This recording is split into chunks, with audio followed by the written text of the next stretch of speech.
प्रिय विद्यार्थियों, आज का यह टॉपिक बीए पार्ट द्वितीय वर्ष के विद्यार्थियों के लिए है। इस टॉपिक में हम पानीपत के प्रथम युद्ध की घटनाओं का वर्णन करेंगे। बाबर द्वारा लड़े गए पानीपत के प्रथम युद्ध की क्या घटनाएं रही, उस पर हम चर्चा करेंगे। पानीपत का प्रथम ऐतिहासिक युद्ध 21 अप्रैल 1526 को लड़ा गया। इस युद्ध को एक निर्णायक युद्ध माना जाता है, चूँकि इस युद्ध के उपरांत भारत में मुगल वंश की स्थापना होती है और दिल्ली सल्तनत के अंतिम लोधी वंश की पराजय हो जाती है। इस युद्ध के क्या कारण रहे? बाबर एक महत्वाकांक्षी सेनानायक और योद्धा था। वह एक विस्तृत एवं स्थायी साम्राज्य स्थापित करने का इच्छुक था। मध्य एशिया में मिली बार बार की असफलता ने उसका ध्यान भारत की ओर आकृष्ट किया। भारत की दुर्बल राजनीति ने उसे भारत में हस्तक्षेप करने का अवसर प्रदान किया। तैमूर को बाबर अपना आदर्श मानता था। भारत पर तैमूर के आक्रमण एवं यहाँ से प्राप्त धन संपदा ने भी बाबर को भारत पर आक्रमण करने के लिए प्रोत्साहन दिया। वह तैमूर के कार्यों को दोहराना चाहता था। भारत में सुल्तान इब्राहिम लोदी द्वारा एक केंद्रीय राज्य की स्थापना के प्रभाव से उसके अफगान अमीर काफ़ी नाराज़ थे। उनमें पंजाब के सूबेदार दौलत खां लोदी ने तो बाबर को भारत पर आक्रमण करने का निमंत्रण दे डाला था। कहा जाता है कि मेवाड़ के राणा सांगा ने भी बाबर को इब्राहिम लोदी के विरुद्ध आक्रमण में सहायता का निमंत्रण भेजा। भारत में धन प्राप्ति की लालसा ने बाबर को भारत पर आक्रमण करने के लिए प्रेरित किया। इस प्रकार ये कारण रहे कि बाबर ने भारत पर आक्रमण किया। बाबर के इस आक्रमण के पूर्व जो युद्ध की क्या घटनाएं थी, किस प्रकार की व्यूह रचना थी, उस पर हम बात करेंगे। बाबर ने जो अपनी आत्मकथा है, उसकी स्वयं की आत्मकथा बाबरनामा में स्वयं की सेना 12,000 बताई है, जबकि इब्राहिम लोदी की सेना में 1,000 हाथी और 1 लाख सैनिक का होना लिखा हुआ है। बाबर ने जब भारत पर आक्रमण किया तो उस आक्रमण की क्या क्या घटनाएं थी, दोनों दलों की क्या अवस्थाएं थी, इस पर बाबर ने अपनी आत्मकथा में विस्तृत रूप से लिखा है। पानीपत के मैदान में युद्ध से पूर्व बाबर ने एक कुशल व्यूह रचना की थी। उसने 700 गतिशील गाड़ियों को गीली खाल के रस्सों से बांधकर अपनी सेना की रक्षार्थ आगे खड़ा कर दिया था। गाड़ियों के मध्य उसने काफ़ी खुला रास्ता छोड़ रखा था, जिसमें से होकर उसके सैनिक निकल सकते थे। इसके पीछे तोपखाना व्यवस्थित था। उस्ताद अली दाहिनी ओर तथा मुस्तफ़ा बाईं ओर था।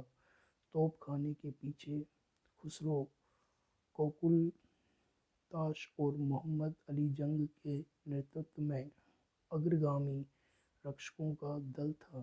सेना के केंद्र में स्वयं बाबर संचालक के रूप में था। सेना के दाएं और बाएं तुगलमा दल खड़े थे। इनके पीछे अब्दुल अजीज के नेतृत्व में सुरक्षित सेना व घुड़सवार दल था। सेना के दाहिने सिरे की कमान हुमायूं और ख्वाजा कला के अधीन थी और बायां सिरा मोहम्मद सुल्तान मिर्जा और मेहंदी ख्वाजा के कमान में था। इब्राहिम लोदी ने भी प्राचीन युद्ध प्रणाली के अनुसार अपनी सेना को 4 भागों में विभाजित किया था। पहला अग्रगामी रक्षक दल, दूसरा केंद्रीय दल, तीसरा दाहिना भाग और चौथा बायां भाग। इसमें इब्राहिम लोदी की सेना विभाजित थी। 12 अप्रैल से 20 अप्रैल 1526 तक दोनों पक्षों की सेनाएं आमने सामने खड़ी रही। किसी भी पक्ष ने युद्ध की शुरुआत नहीं की। 20 अप्रैल की रात्रि में बाबर ने 4-5 हजार सैनिकों के दल को लोदी सेना पर आक्रमण करने के लिए भेजा, मगर उसे सफलता नहीं मिली।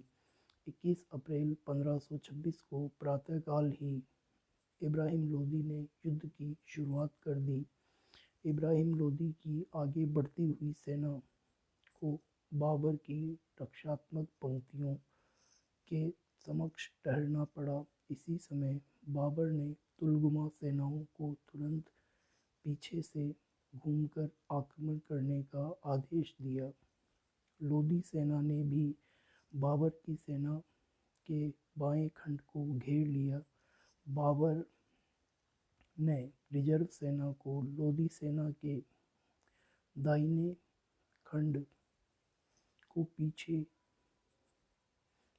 खंड पर आक्रमण करने का आदेश दिया। बाबर की रिजर्व सेना ने लोदी सेना के दाहिने खंड को पीछे खदेड़ दिया। सामने से बाबर के तोपखाने और पीछे तथा दाएं बाएं से तीरों और बंदूकों की गोलियों की मार ने लोदी सेना का हौसला पस्त कर दिया। दोपहर तक भीषण युद्ध चलता रहा। अंत में बाबर की उत्कृष्ट युद्ध व्यवस्था और सैन्य संचालन ने लोदी सेना को परास्त कर दिया। सुल्तान इब्राहिम लोदी और ग्वालियर का शासक विक्रमाजीत युद्ध में लड़ते हुए मारे गए। पानीपत के प्रथम युद्ध में बाबर ने तोपखाने एवं तुलगुमा युद्ध पद्धति का प्रयोग किया।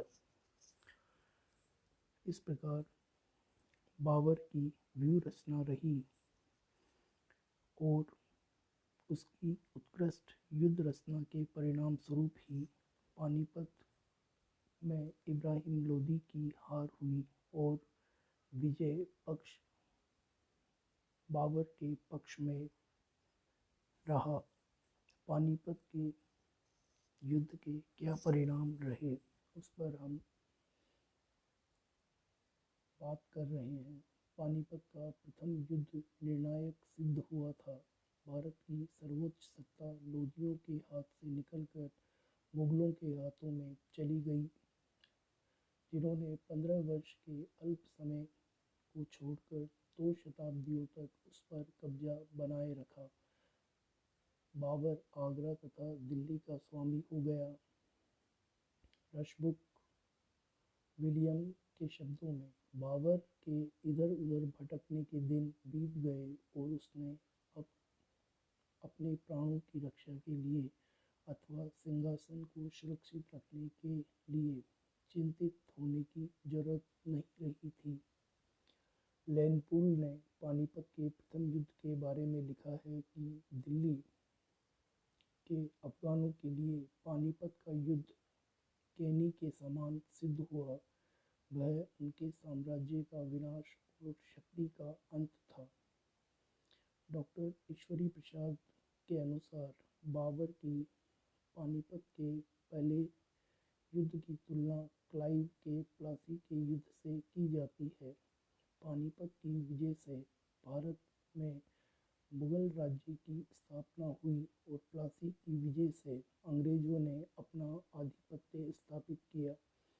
इस विजय के पश्चात और भी सैनिक सफलताएं बाबर और क्लाइव को मिली, जैसे कि खानवा और बक्सर के युद्ध।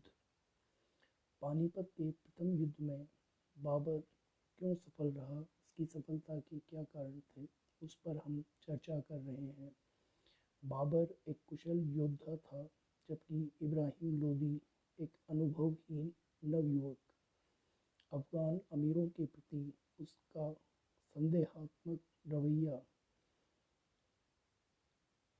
जिसके कारण अमीर एवं जनता का सहयोग इब्राहिम लोदी को नहीं मिला, जबकि बाबर की कुशल व्यूह रचना, तोप खाने का प्रयोग और तुलगुमा युद्ध पद्धति के समक्ष इब्राहिम की असंगठित और अनुभवहीन सेना टिक नहीं सकी। इब्राहिम की सेना में राष्ट्रीय और धार्मिक उत्साह का अभाव था। उसके सैनिक बहादुर तो थे, मगर पूर्ण रूप से प्रशिक्षित और अनुशासित नहीं थे। उन पर किसी एक सर्वाधिकारी का नियंत्रण नहीं था। बाबर की सेना सुशिक्षित और अनुशासित थी। उन्हें विदेशी भूमि पर लड़ने अथवा मारने या मरने की स्थिति से गुजरना था। वह अपने नेता की आकांक्षा को पूरी करने के लिए अदम्य उत्साह से भरी हुई थी। बाबर ने अपनी आत्मकथा बाबरनामा में लिखा है कि हिंदुस्तान के सैनिक मरना जानते हैं, लड़ना नहीं। पानीपत के प्रथम युद्ध में बाबर को विजय दिलाने में उसके तोपखाने के प्रयोग को भी निर्णायक माना जाता है, चूँकि इसी के कारण बाबर को भारत में पानीपत के युद्ध में सफलता प्राप्त हुई। इब्राहिम लोदी के पास में तोपखाने का एक भी दल नहीं था। उसके सैनिक तोपखाने के प्रयोग से बिल्कुल अनभिज्ञ थे। इस प्रकार बाबर और इब्राहिम लोदी के मध्य जो पानीपत का प्रथम युद्ध लड़ा गया, उसमें बाबर द्वारा जो युद्ध की तकनीक, युद्ध के दौरान तोपखाने, बंदूकों इत्यादि का प्रयोग करना बाबर की सैन्य कुशलता का परिचायक है। इन्हीं के फलस्वरूप बाबर और इब्राहिम लोदी के मध्य लड़े गए पानीपत के प्रथम युद्ध में बाबर को विजय प्राप्त हुई और भारत में मुगल वंश की स्थापना हुई। इस टॉपिक में हमने बाबर और इब्राहिम लोदी के बीच लड़े गए पानीपत के प्रथम युद्ध की व्यूह रचना, घटनाओं और इस युद्ध में पानीपत के युद्ध में बाबर की सफलता के क्या कारण रहे, उन पर चर्चा की है। धन्यवाद।